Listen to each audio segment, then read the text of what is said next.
परिषद आपके साथ। कभी नीतीश ने तोड़ी थी लोजपा, आज चिराग पासवान के सिपाही ने तोड़ दिया जेडीयू का किला।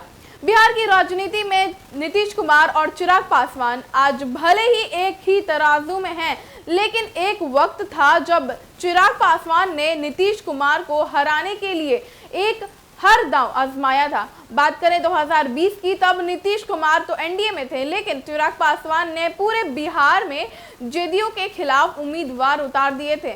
नतीजा यह हुआ था कि नीतीश कुमार की पार्टी में 42 सीट पर ही समझ गई थी, लेकिन चिराग पासवान को भी सिर्फ एक ही सीट पर जीत मिली थी। चिराग की पार्टी से मटिहानी सीट पर राजकुमार सिंह 2020 में जीते, लेकिन वे जीत के तुरंत बाद ही जेडीयू में शामिल हो गए थे। तब नीतीश कुमार ने लोजपा को विधानसभा में शून्य पर लाकर रख दिया। अब चिराग पासवान की पार्टी के पूर्व विधायक ने नीतीश कुमार का एक विधायक कम करा दिया। दरअसल रुपौली विधानसभा उपचुनाव में हो रहा है, जो पिछले 3 चुनावों में से जेडीयू का गढ़ रहा था।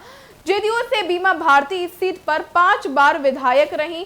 पहली बार बीमा भारती ने निर्दलीय उम्मीदवार के रूप में 2020 में विधानसभा का चुनाव जीता था। इसके बाद 2005 के नवंबर में हुए चुनाव में बीमा भारती राजद से जीती। 2010 से लेकर 2020 तक बीमा भारती जेडीयू में जीतती रही। इस बार फिर से बीमा भारती चुनाव लड़ी, लेकिन राजद के टिकट पर इस बार चुनाव में बड़ा खेल शंकर सिंह ने कर दिया, जो 2020 में लोजपा उम्मीदवार के तौर पर बीमा भारती से हारे थे।